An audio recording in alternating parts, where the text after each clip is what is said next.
Hi everybody, my name is Diane Marzougi. I'm the Chief Executive of the Interfaith Alliance for Safer Community. Now, I'm very passionate about the subject of today's session. Protecting children and child dignity has been my priority and passion for years now. It's something that I work in my capacity, full capacity as an investigator and head of a child protection center in my country. And it's an area that I feel very passionately about, working with other partners in the United Arab Emirates, in the world, around the globe, regional, international, to address issues that children are being subjected to in the modern world. So we've had a conversation, the speakers and I, at the beginning, because we wanted to seize the time in the best way possible, and we wanted to frame the topics around themes that will help us discuss it today in front of you and also engage you in the discussion.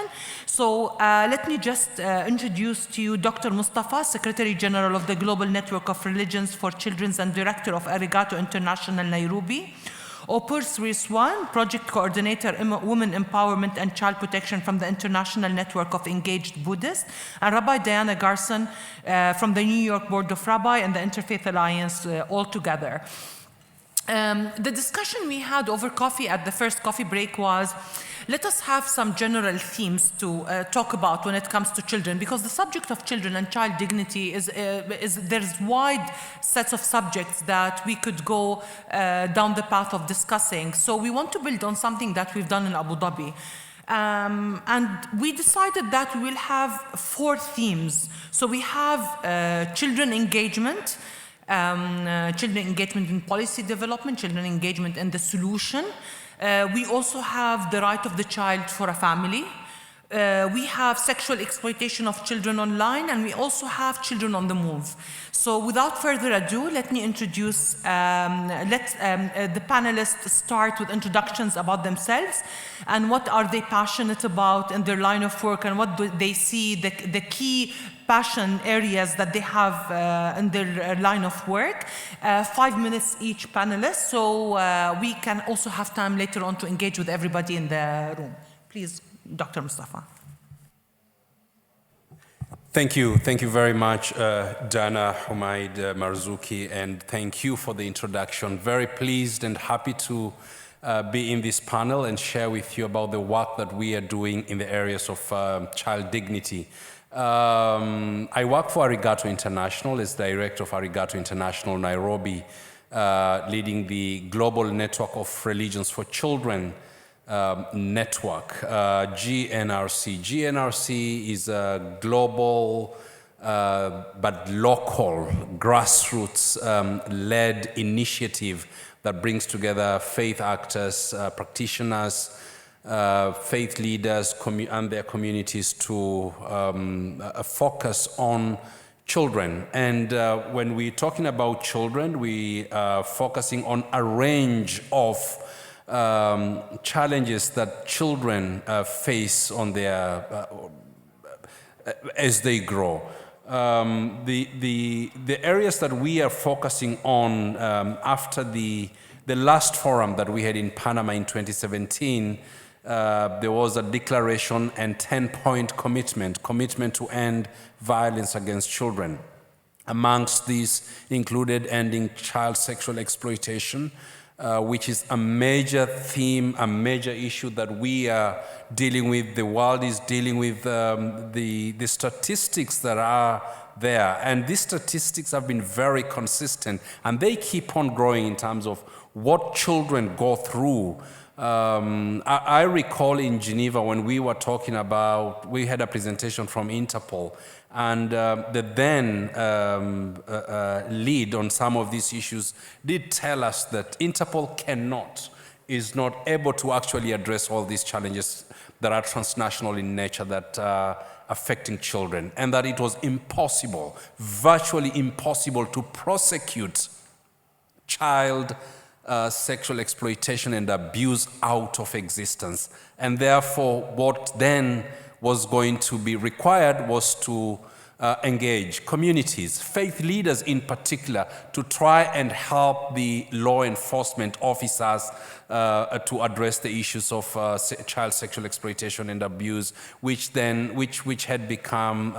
reached epidemic levels.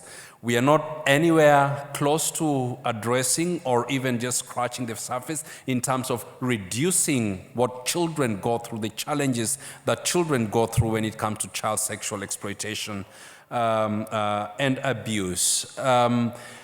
So this is just one of the commitments that we did make in Panama, and many of the GNRC members around the world are seized on this matter of addressing child sexual exploitation and abuse in their daily work.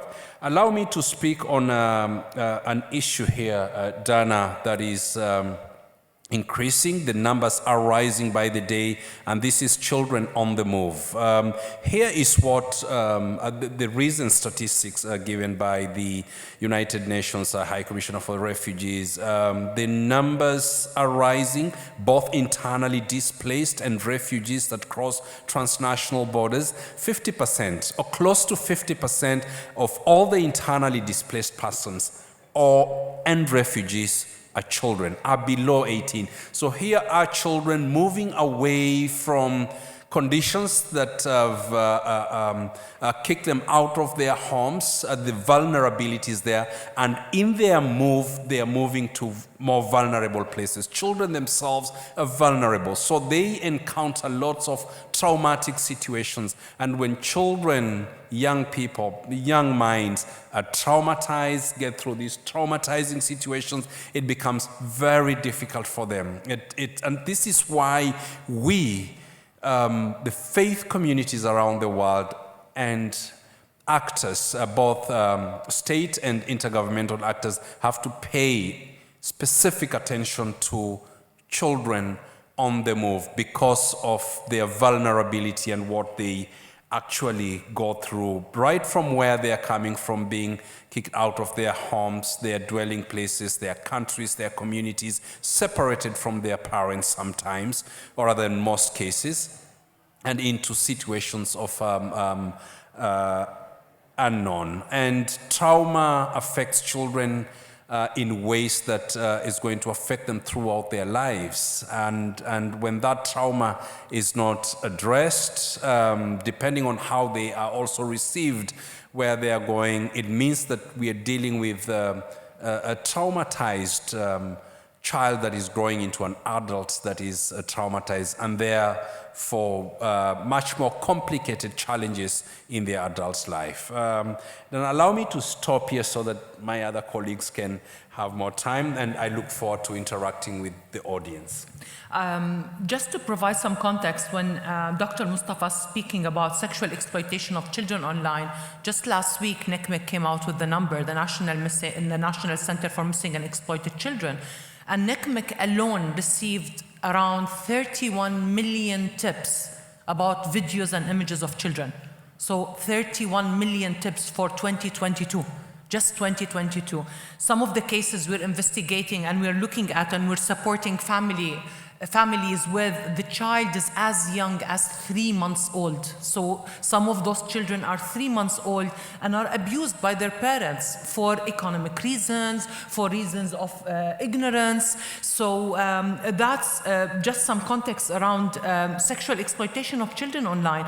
And Dr. Mustafa, you touched on also displaced children and children on the move. And I think we'll get back to you to talk about the challenges that they are having in access to education, access to health, and the right to play. That simple right of a child to be innocent and to play. So we'll get back to you on that.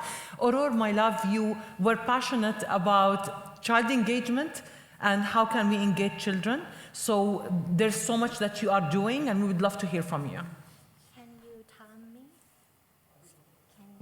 Can you time me so I have my 5 minutes covered? So my name is Opor. I'm a professional dreamer and peace builder. So I work for International Network of Engaged Buddhists. So today we talk about children, but none of I don't know if anyone here is under 18. Luckily, I have had my expertise in being a child for 18 years, and all of us. So I like to answer the questions by telling you a story of a girl who I hold dearly, and she inspired me to be here today. So this girl, they call her that unwanted because the parents broke up since she was born, and then she was being places. Every 2 years she had to move houses, and when she turned 15, she decided she doesn't like that teacher anymore because he sexually harassed her. And so then she left school. So she starts looking for a job. So she went and sold drugs. She had her first business. She opened a bookshop with those money. And then by being involved with the drug business, then she got herself into a serious crime, which she thought that she was the one asking for it. So at 16, she was raped by a man about 50 years old. So she lived with that experience through her life. And just last year that she came up. And she said, oh, that man have already died long ago, but it was me that keeping him alive in my head and my heart. So now, today, I'm letting you go. So the girl you are listening to her story is sitting here in front of you. So I know that as I'm exploring myself here, but with my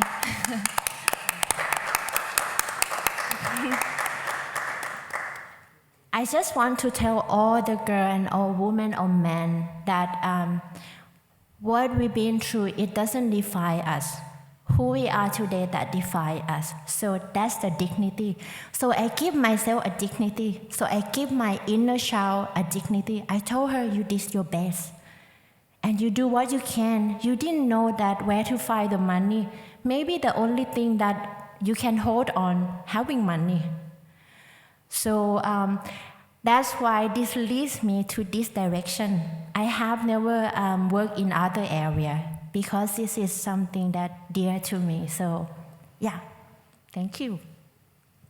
Thank you. Thank you so much. I mean, I didn't see that coming. I was listening to the story of the child and feeling so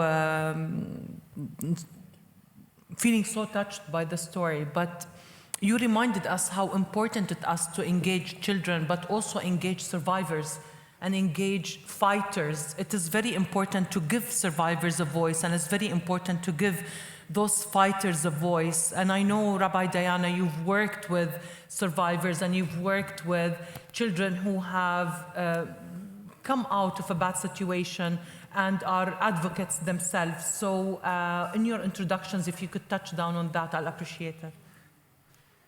So firstly, it's wonderful to be here with all of you and certainly with my esteemed colleagues. I get to do this work day in and day out with all of you. We're all connected in different ways through the Interfaith Alliance for Safer Communities and through the Global Network of Religions for Children. I am the country coordinator for the United States. And I remember in 2017, and in fact, as of tomorrow, 6 years ago is when I first met Mustafa. And I was really struck by the enormity of what the GNRC does and how it convenes not just religious leaders and civil society, but how it engaged children. Children are at the table. I spent more time learning from them than I think I shared and taught them. Like, they taught me so much. But my work in this area started really back in, I'm dating myself a little bit. When I was a congregational rabbi, I worked in a synagogue in Atlanta, Georgia, and then followed that up with working in a synagogue in New Jersey. And when I was in New Jersey, I was actually the director of religious education.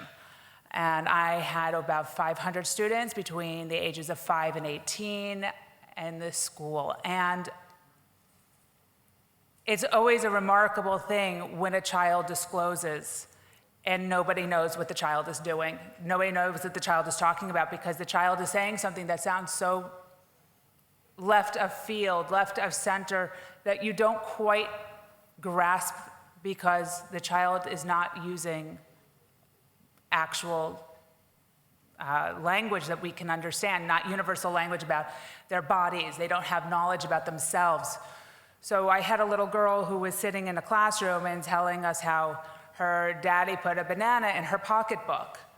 And she's telling us this about once a week for about 2 months. And we are searching the cubby where we keep the coats and the backpacks and the lunch pails, and we can't figure out what she's talking about.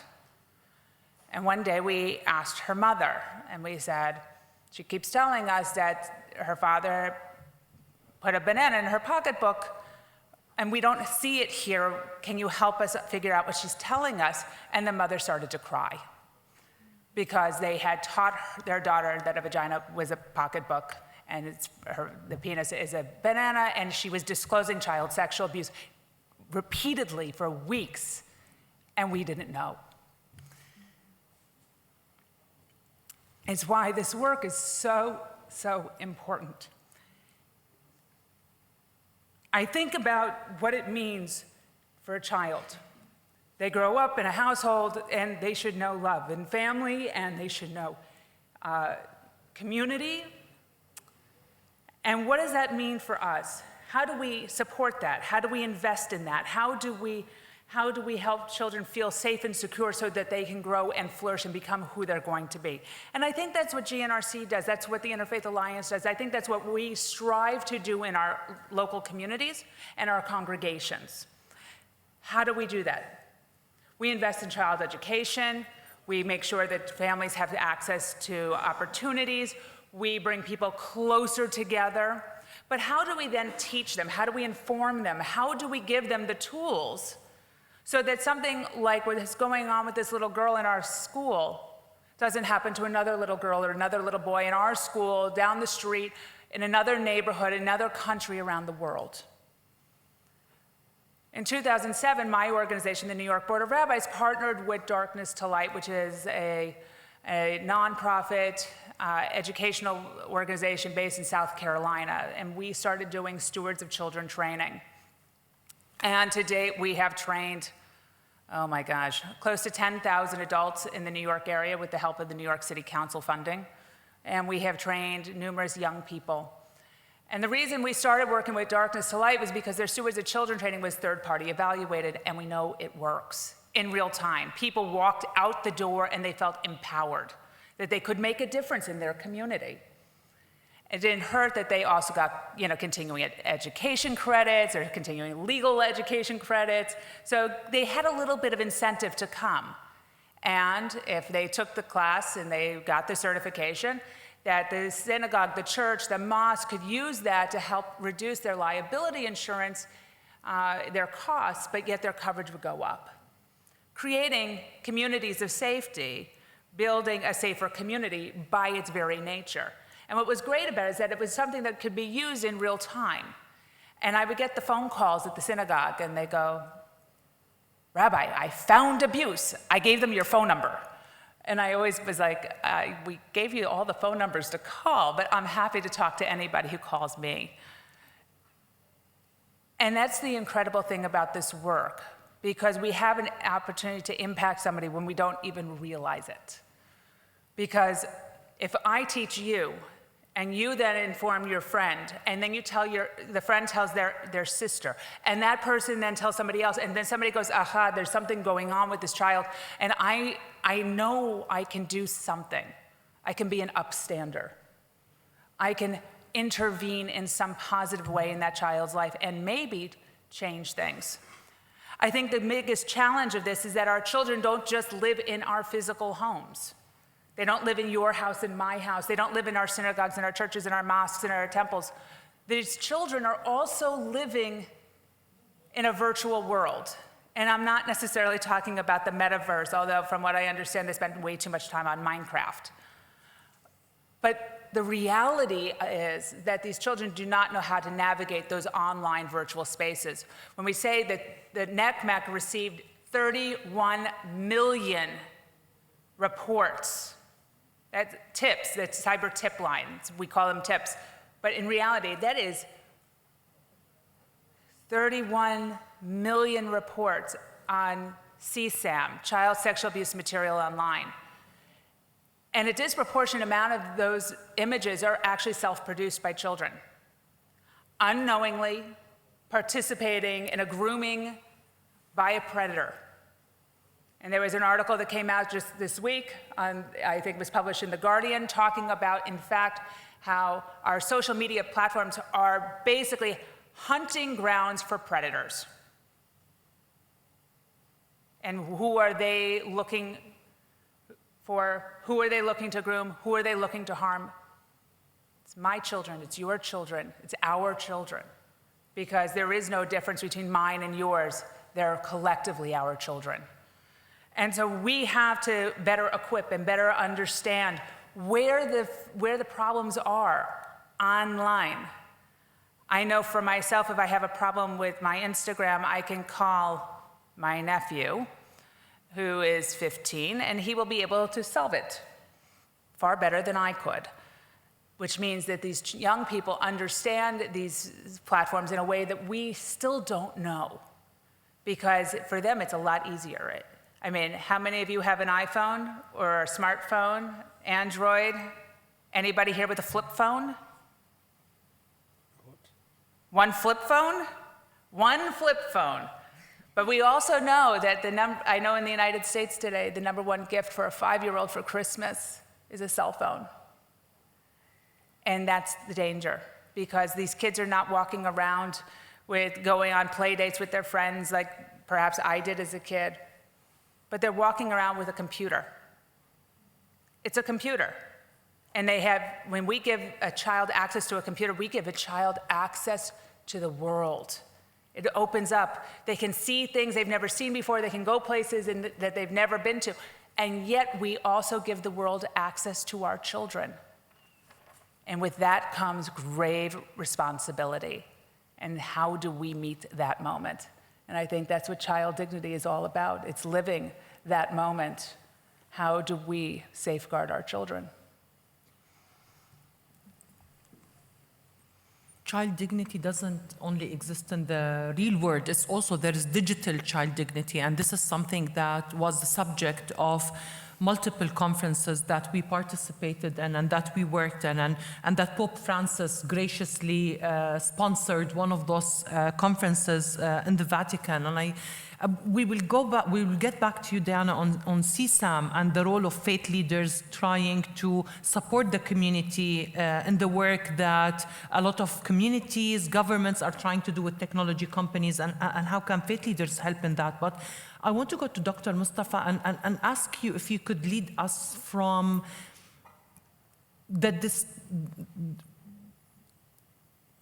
the concept of family for a displaced child. You touched very briefly on it. The concept of family for a displaced child or a child on the move is very different than the concept of family for us, because sometimes they are separated from their families and they are placed in refugee camps or in towns and cities that are not theirs, and they don't have access to education, they don't have access to health, and they are struggling to find themselves, find an identity, as well as being vulnerable to threats and to dangers.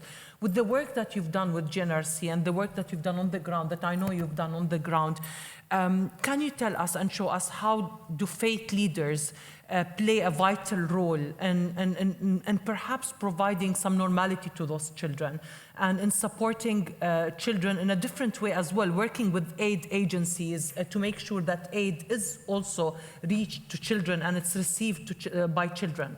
Thank you.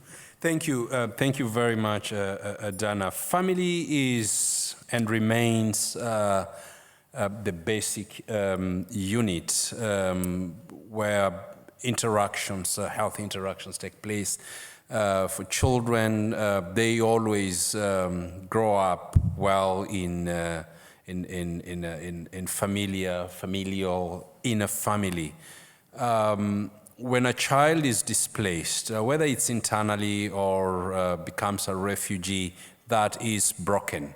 And when that is broken, a lot for that child then is broken, right from what they would get in the family in terms of their daily needs, and secondly, the love, the warmth that is in that home, in a family, that also disappears, sometimes very violently, rapidly, and just that affects that child or children from a family. Faith communities around the world have been known to, the ones that respond very quickly, very fast, because they are near. They are the ones who minister to families. They stay. They are close, and in places where you have strong faith institutions, you actually find that those who are displaced would find refuge, homes in those institutions. And they will also find not exactly the family love that they would find, but they will find people ready to receive them. And I've been to so many countries where you have, whether it's sisters, nuns, lay, they will always be there to receive and help give that child a semblance. It's not going to be exactly what that child used to feel and experience at home, but they will want to do that. And this happens all over. States do come in to help. The United Nations High Commission for Refugees, they come in to help, but faith leaders, faith communities, and those services are always the first. And the good thing is that they're there, they stay. When they go and engage and work with communities, they go in to stay. They don't go out. I think it was Phillips who was talking this morning about the last mile. Well, the last mile is always, there is no last mile when it comes to faith communities, because they are there. Maybe 0 mile, if there's such a concept. And in the work that we do, for example, after 2017 in Latin America,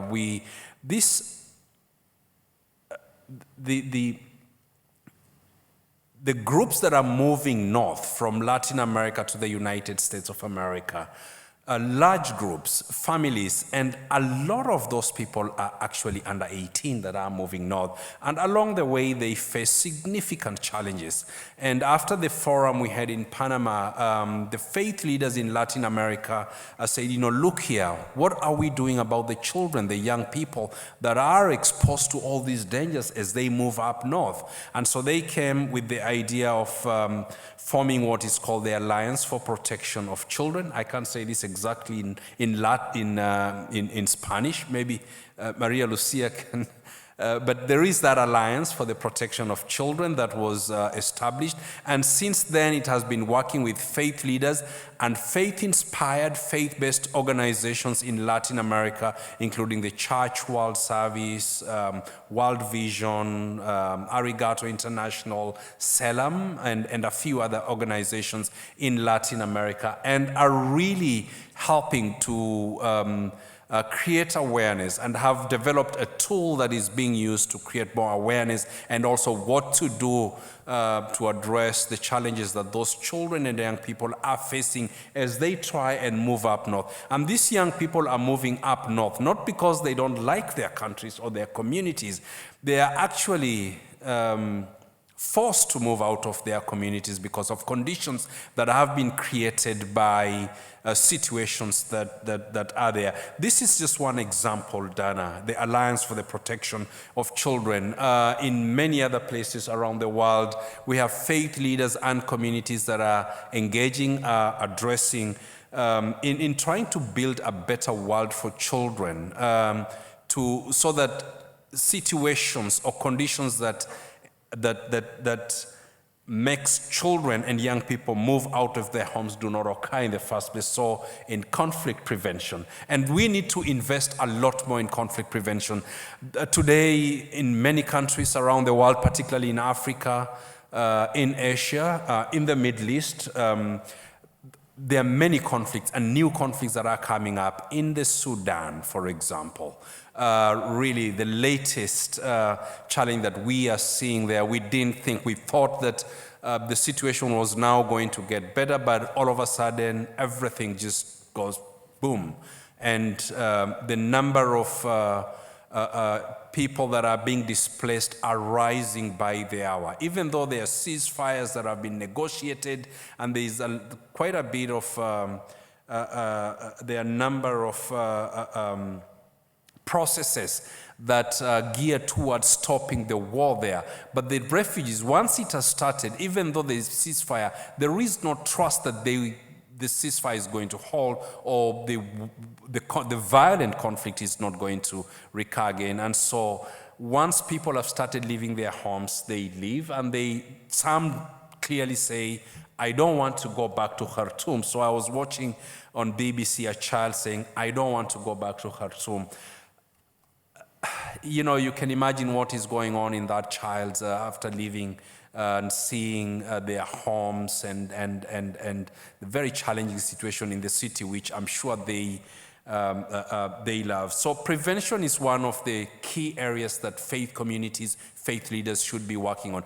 But then faith leaders and communities cannot work in a vacuum. They have to work together with governments. They have to work together with intergovernmental organizations and agencies. And I'm happy that institutions like Interfaith Alliance, one of the objectives is to be the bridge that brings together faith leaders, governments, intergovernmental organizations, not only to address these issues that we are dealing with, that is causing refugees and internally displaced persons, but also to prevent and address challenges that give rise to these to wars that then cause refugees and internally displaced people.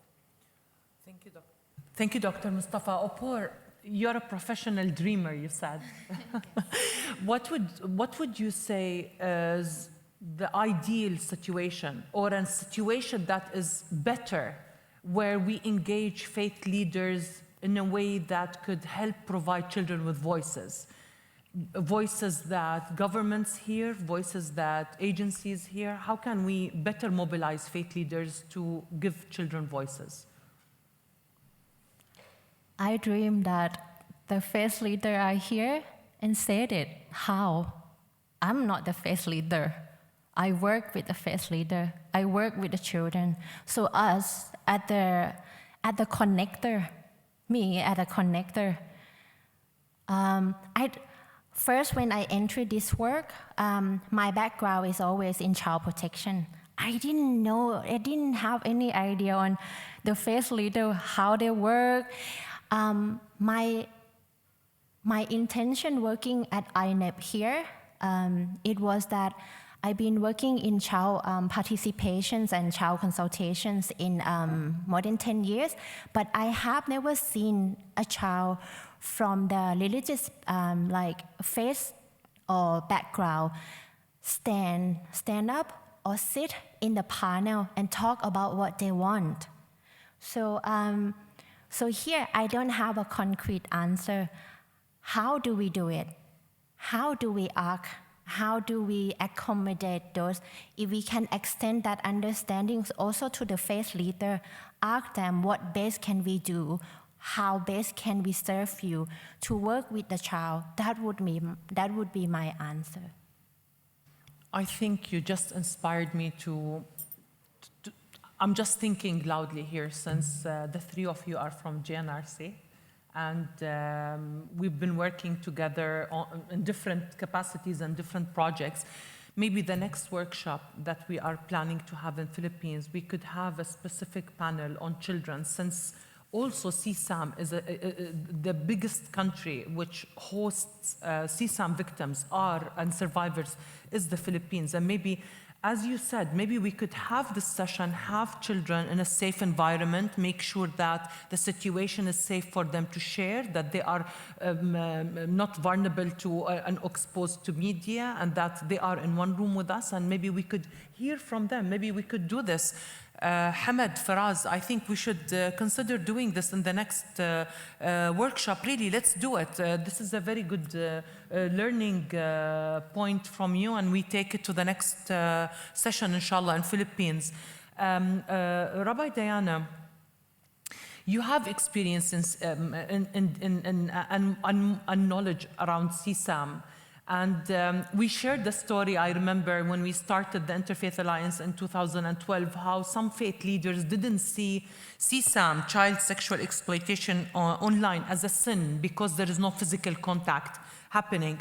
And that's not because faith leaders are, not in all cases, faith leaders don't have the right knowledge about what the internet is, what's happening, what's CSAM, what's sexual exploitation of children online, what's a production, what's a predator, what's a victim. So sometimes these answers, when faith leaders say that it's not a sin, sometimes it's out of pure ignorance. What can we better do to bring faith leaders to the future? AI is something that children now are exposed to. Deep fakes, children are exposed to. So metaverse, there is a lot of crimes that are going to happen in the metaverse and is happening on the metaverse, and people don't know how to deal with this. Faith leaders, how can we bring them to the future? How can they understand the vulnerability of children and technology? I think one of the most important things to recognize is when a faith leader says to you something that sounds perhaps uninformed, it's an opportunity. Religion, faith can be either a resource or it can be a roadblock in all things in life. And we need to figure out how to make our faith leaders, our faith actors, our community leaders, and our sacred spaces into safe spaces. How do we do that? Educate, educate, educate. And when you think you've done it enough, do it some more. Because the reality is, and I was with you, Mustafa, in Geneva at that meeting where Mick Moran said, and Mick Moran at the time was at Interpol, he said, we are never going to prosecute our way out of this problem. And we are never going to legislate our way out of this problem. Legislation is chasing technology uphill. Chasing it uphill. It will never catch it. I listen in the United States now, we're having Senate hearings on TikTok. They're starting to have conversations around social media. Social media has been around for 2 decades. Where have they been? You know, they're paid by these companies, they're donors. So obviously they've been turning a blind eye. So how do we engage the faith leaders? One, it's about helping them to understand what is CSAM. Where does it come from? Who is producing it? What is its purpose? Because there is a supply and demand. We have to understand that there would be no supply if there was no demand. People are using it. People are looking for it. People are seeking it out. I know for myself, I go on Facebook about once, twice, 3 times a week. I don't particularly enjoy the platform, but I find CSAM on a regular basis and I'm not looking for it. And I'm reporting it, and I'm noticing it's not being taken down. Same thing for Instagram, same thing for Snapchat. The reality is we need to educate ourselves. We have to understand the technology. We have to understand what CSAM is about, and how do we actually stop it. How do we report? Anybody here know how to report to the cyber tip line? NECMEC? Probably a small handful of us do. So I think that is the first thing, is to educate our congregations and our community leaders. Second is to start to create policies for our houses of worship. What does that mean? How are our congregations going to be safe places? That means online, internet. What do we allow? What do we not allow? How do we teach people how to navigate the virtual spaces? And yes, certainly the metaverse, when I said before about Minecraft, well, all of those games are interactive with with other people online. So a child could be in their house playing Minecraft and be playing with somebody on the other side of the planet who claims to be, their same age, because grooming is easy. You say, my name is X, your name is Y. How old are you? I'm 12. Me too. I like Minecraft. Me too. I like to eat cheeseburgers. Me too. All of a sudden, there's a friendship that's born. The only problem is one of those 12-year-olds is really a 36-year-old predator living on the other side of the planet, or even living down the block. And we don't understand that. So we don't have when you meet somebody in person, think about it. If you meet somebody in person, they kind of give you that uh-oh feeling, that your hair on the back of your neck stands up, and you go, I maybe shouldn't be hanging around this person. Online, that little sixth sense that we get, that little this isn't a safe person, that disappears. We don't have that sensibility. And children certainly don't have that sensibility. They're not going to be able to navigate that space.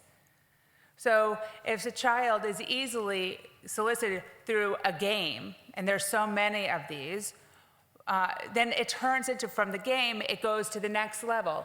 Are you on Facebook? Me too. Let's connect there. Next thing you know, they're having video chats. Next thing you know, it moves to the telephone. Next thing you know, hey, Mom, I want to go meet my friend down the block. Who's your friend? He's Joey. We met on Minecraft. Mom doesn't realize, wait a second, who is this? So we have to teach our adults, our parents, babysitters, whoever's watching our children, who's with our children, that if that child is online, you better be there too.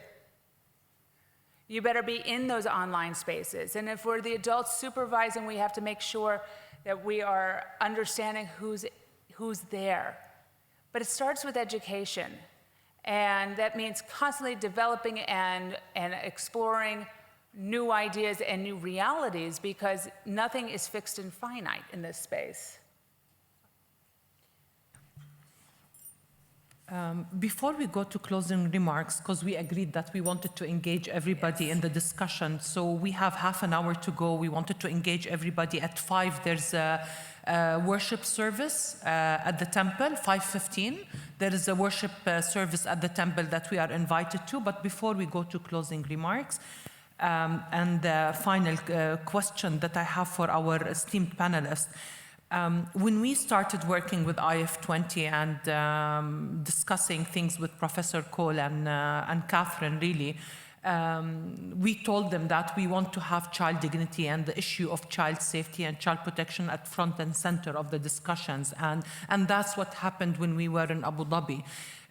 Maybe I'm naive, but I'm thinking this G20 process maybe is the ideal vehicle where we can, with the power of those 20 countries, reach technology companies in which we can hold them accountable.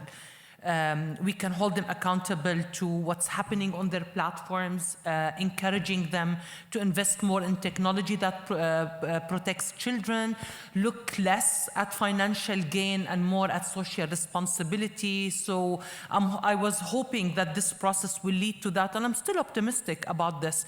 But for each one of you, how do you see this process of the G20 process that we are in this journey leading to New Delhi in September?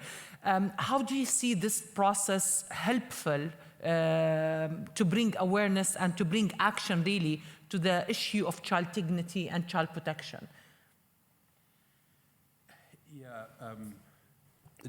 Diane, thanks for raising this important issue. How do we bring these issues that we are discussing here to gain traction, particularly with the state actors that they're the ones who are convening for the G20 summit, and I suspect that this particular G20 is going to deal with a lot of geopolitical issues, are going to deal with conflict, new wars that are coming, even though maybe not very publicly, but bilaterally. These are issues that are currently dominating the world economy and all. The issue of the child dignity, I'm not too sure that that is even going to be raised. And should it be raised? Yes, it should be raised. But will it be raised in a very direct manner? Perhaps it's going to be subsumed in the larger topical issues, conflict, economy, growth, development. But how can faith leaders deal with this issue and bring it to the attention of the policymakers and decision takers? I would take the longer, more strategic route of not caring so much about every year that the G20 is going to meet, but coming up, and I hope we can discuss this tomorrow or the day after when you're talking about the network of networks, that there is need to identify very strategic areas when you're talking about vulnerable communities and people, and then focus on these year in, year out, so that we don't go with the flow. There's so many problems. We don't go just with the flow of what states want or are going to discuss, that we actually set the agenda. We can, yes, every year discuss these issues at some point, and localize or bring forth the issues that are affecting communities at a very local level, and then package this, whether it's in form of policy briefs, in the form of the messengers, the religious leaders who are listened to back home by their heads. I'm sure if the key religious leaders in any country, the bishops, the cardinals, the imams, the priests, the swamis, they can go directly to their governments. I'm sure if these issues are taken in that direction, then there is a better chance of us being listened to. I'm sure you stand a better chance of engaging your own government than a group of 20. But it's now then your responsibility, the responsibility of Archbishop, I saw him, I'm sure he's in another group, and the Swamis and the others to actually approach their governments to bring these issues and discuss them. Opor? We can't talk about the child without a child. Child dignity is also that we give a space and then listen to them, not impose our adulthood ideas into them. And I really agree with you that there's no shortcut.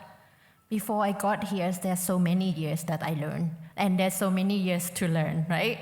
So with this, I think maybe we can see and have a look how that could be done, not just with a child, but the whole community, the holistic approach. So one child surrounded by whom, and who need to be in that process. So we are looking at the long-term solutions, not just that we provide the numbers or the less cases next year. No, let's bring in the let's highlight the meaningful child participations and also those surrounded by them, because without that we wouldn't know about the context and the culture, and also education, where I like to highlight, which Maria Lucia will be talking about tomorrow, is ethic education. This is the institution that shaped us. That's why I left school at age 15. Lucky me. So yes. Thank you, Diana. Follow the money. This is the G20.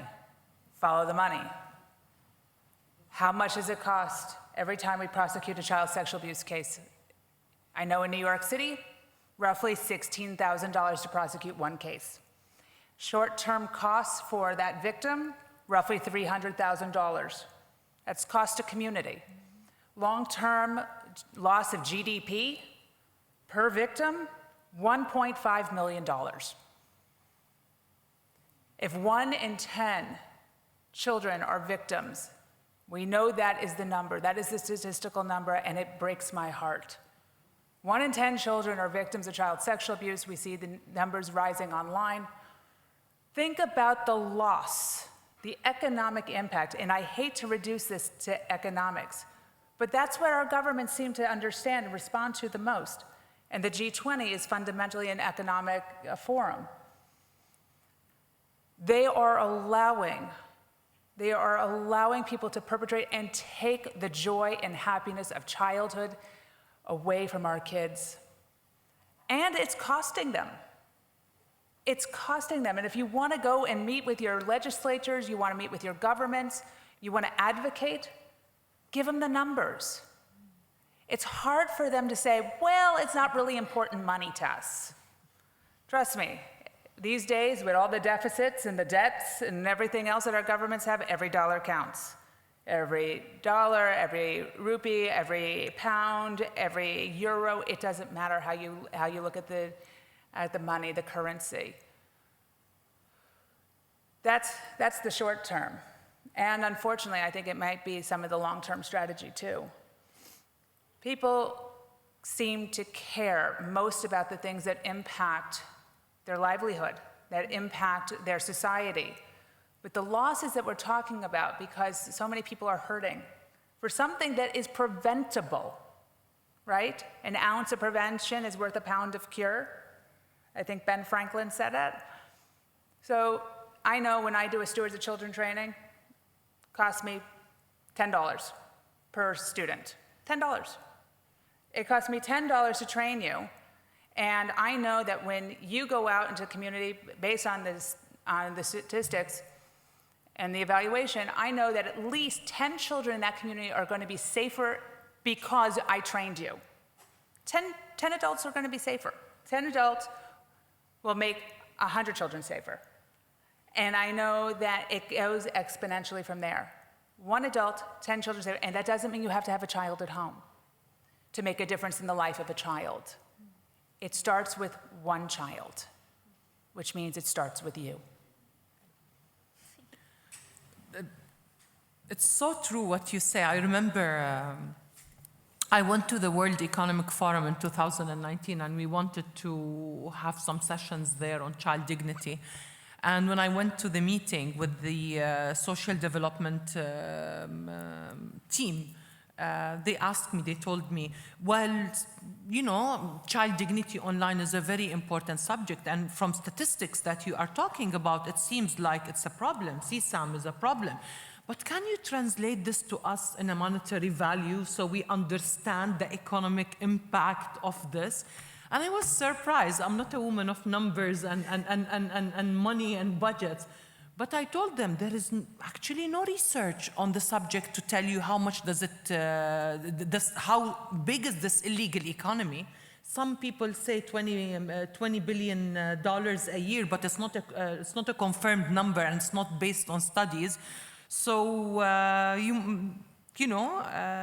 those institutions are looking to understand the economic cost and economic value of this crime, and not look at victims in the process. As Dr. Mustafa said, there is no shortcut, and as Opor said, we need to take the long road in order for us to be able to achieve something. With that, we want to open the floor to our audience. Do you have any questions for the panelists? Is there any thoughts, any ideas, any inputs that you'd love to add to the discussion on child dignity? Yes.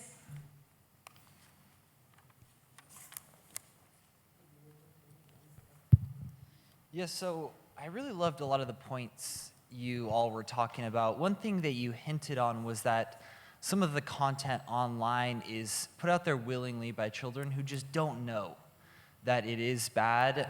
How can we teach youth about protecting themselves online, about what they post, while not taking away their right to express themselves? How do we find that balance? That's a great question. The sources of, there is a specific terminology that is used for when children produce these images unknowingly. It's called self-generated images. I think Mustafa can touch down on this, and Diana. Diana, do you want to take this question? So self-generated imagery on sexual imagery online is a really big and growing problem. I remember, gosh, how many years ago now? Probably about almost 15 years ago, we had a case in New Jersey. A young woman, 14 years old, was dating a boy in her school. She took some very graphic sexual images of herself. She texted them to the boyfriend. When they broke up, he texted them to everyone else. And because that is the dissemination of child sexual abuse material, which is a federal crime in the United States, the prosecutors got involved and descended on the school, and a whole bunch of these kids, because they had forwarded and shared these images, were actually going to be held accountable. And the parents' response was, oh, but they're just kids. They're just kids. And so I think this is where faith leaders really can come in and be a tremendous guiding light, because we don't want our children sharing images of themselves that infringe on their dignity, because their body is a gift and it's sacred. And so we don't want to exploit ourselves online. We don't want to sexualize ourselves online. And teaching children what is okay to post and what is not okay to post. And those are conversations that we have to be having. Children, of course, according to their age. But we need to be having that conversation on a regular basis. And parents need to be looking online where their kids are. I always tell parents, you know, if you're going to have kids on laptops and iPads in your house, and I understand most people don't want a desktop computer anymore, those devices need to stay in a common room and be used in a common room in the house. We don't take them to the bedroom. Because anything you're going to post online has to be something that I, the adult in the house, should be able to see, to witness. And that anything you post online, I can see because I'm your friend online. I am connected to you online. And so we need to be having those conversations on a regular basis with kids, and that when they go, but it's my privacy. And I understand that children want a sense of privacy, and at the same time I say, well, most parents, and I teach the parents, you pay for the cell phone, you pay for the Wi-Fi, you do get to see the last chat, you do get to see the last post.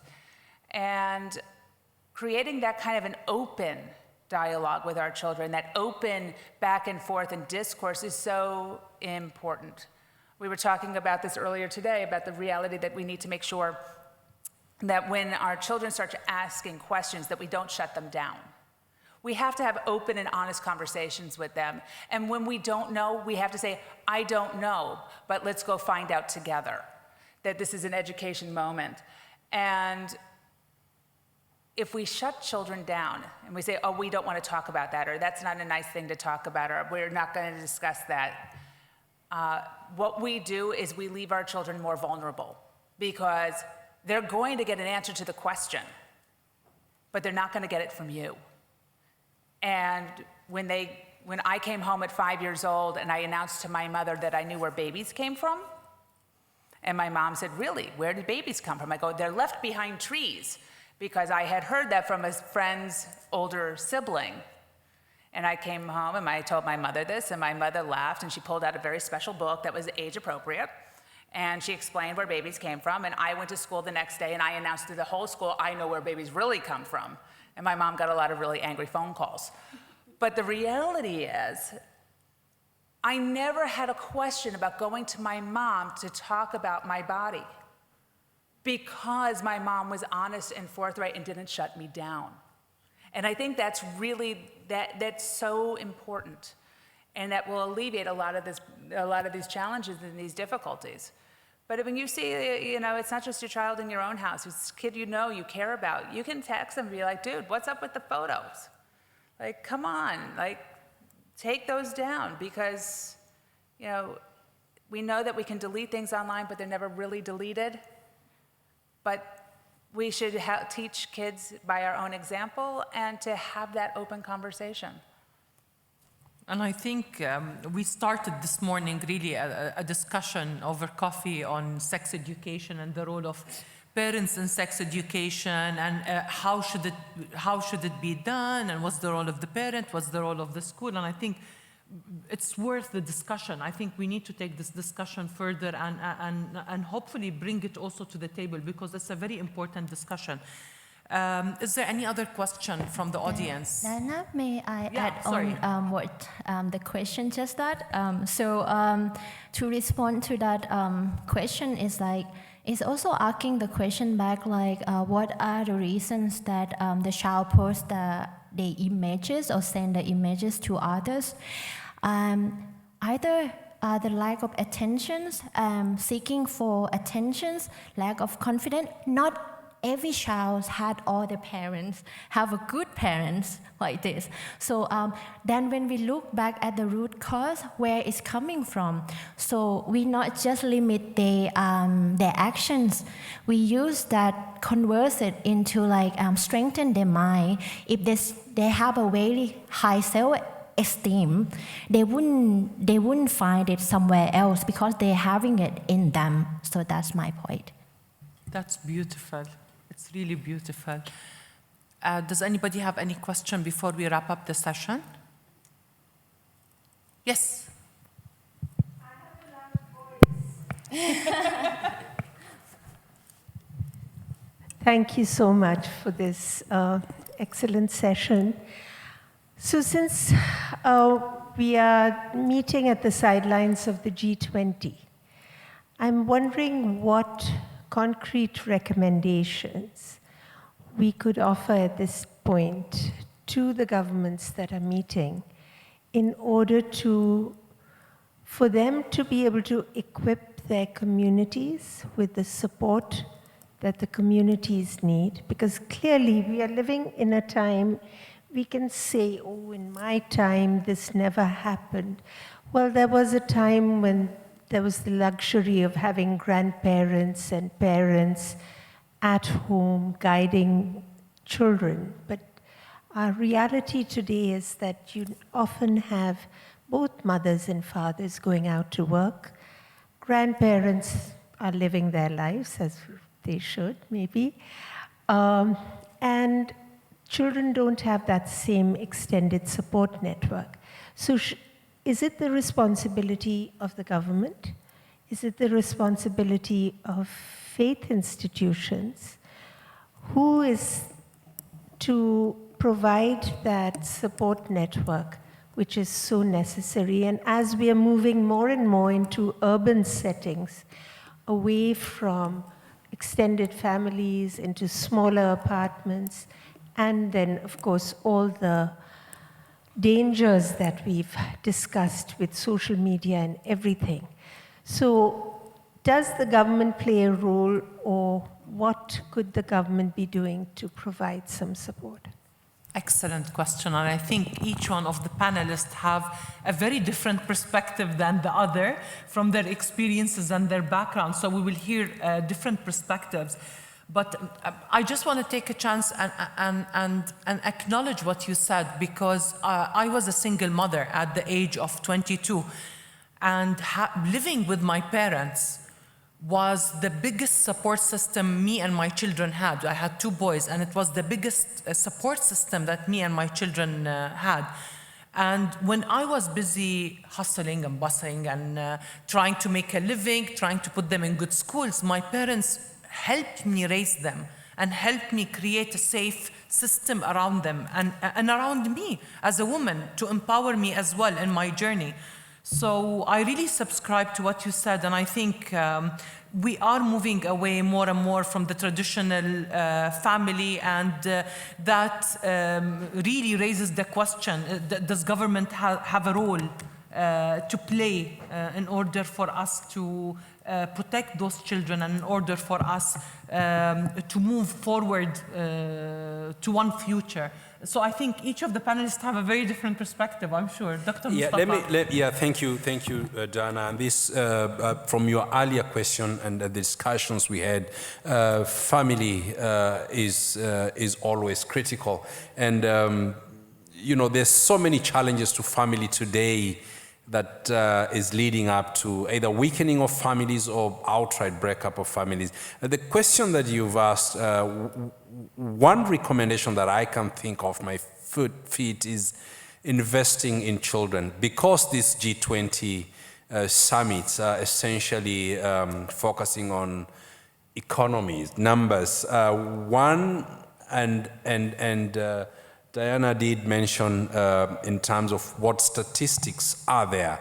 Investing in children is something that we need to impress upon the G20 leaders, the summit itself, to focus on. The statistics, for example, just this one country in India, 1.4, 1.5 billion people, 35%, 65% under 35, that's close to a billion. But how much in the budget, annual budget, goes to services or ministries that deal with the under 35, and most under 35 are in schools or they need health services. And so one of the areas to really focus on is to drive this point that there must be more investments in ministries, in areas where children are taken care of, and that is education, that is health and social services. Okay, so where am I? So not every house is a home. So that's why the alternative care settings are there. And yes, that should be the last resources that where the child go to. But here we have to look at the systematic way to do this. That should be an approach where we do the prevention work, protection work, and also ensure that those mechanisms are there. So from what I learned through the research that we did with the Arigato International, so we did the research in 5 countries in the Buddhist setting. So at the moment, alternative care have not yet been supervised by any institutions or the government sectors. So the children department would say, when something happened in Thailand, so the children department would say, why are the religious leader taking care of those issues? And then those temple would say, but they are a child, it's your job. So here and there, so the mechanism that clearly work does need to be there. So it is also not just my proposal, it's also the proposal that was drawn by another 100 voices through our research, that the minimum standard have to be there. And from there, we work our way through it with the collective ideas and the participation of everyone included.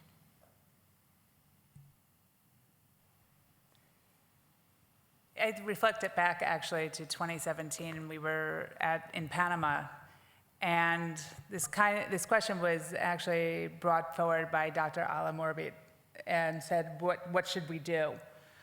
And and I sitting myself and I wrote it down what I think we should do, and then she said what we should do, and it's the same idea. This is a place where government and religious institutions need to find partnership. Strategic partnerships. In the United States, people keep saying, oh, let's put more money into education. We know that statistically speaking, the more money we spend on a child's education does not necessarily yield the reality that a child learns more. It doesn't add up. Because as you said, not every house is a home, and not every child has someone to go home to, and parents are working, and there's no grandparent, and maybe there's a babysitter, but more likely there's an older sibling, or there's no one at all. I know from the time I was 8, I was what we called in the 80s, a latchkey child. I had a key to the house, I knew how to turn off the alarm, and I carried that key on my neck all day long through school, and I would let myself in, and then I would do my homework, and then I would go around the corner and pick up my 5-year-old sister and give her a snack until my mom came home from work. Most children don't have the resources at home.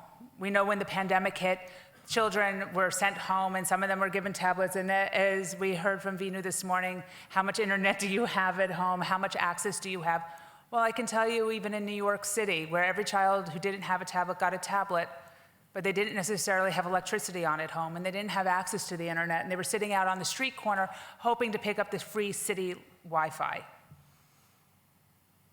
We need to do better. We need to invest, instead of putting more money in necessarily into education, we need to make sure that we have the wraparound services that children need to prosper, which means they need supervision, that they need educational opportunities, they need health care, they need activities to do. Kids need to go out, they need to play. They need to play.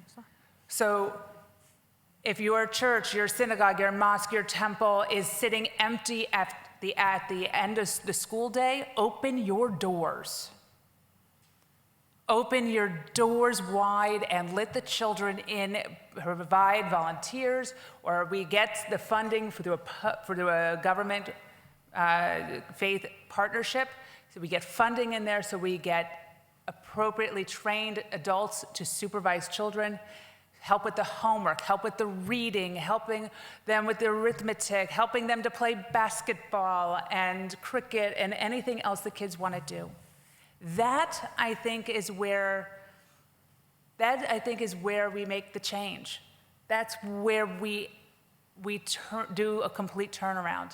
Because until we do that, children are feeling isolated and really kind of forgotten, because the reality is they're not voters, they're not taxpayers. And so, you know, the governments, by and large, don't think about children's needs first. And that's our job. We have to put the children first, because they are our future and they live in the land of tomorrow, which we'll never see, not even in our dreams. Thank you so much for everyone for attending this session. And I know that on behalf of you, I want to thank our panelists for being so open, so honest, and so vulnerable, and sharing with us their experiences and their thoughts very openly.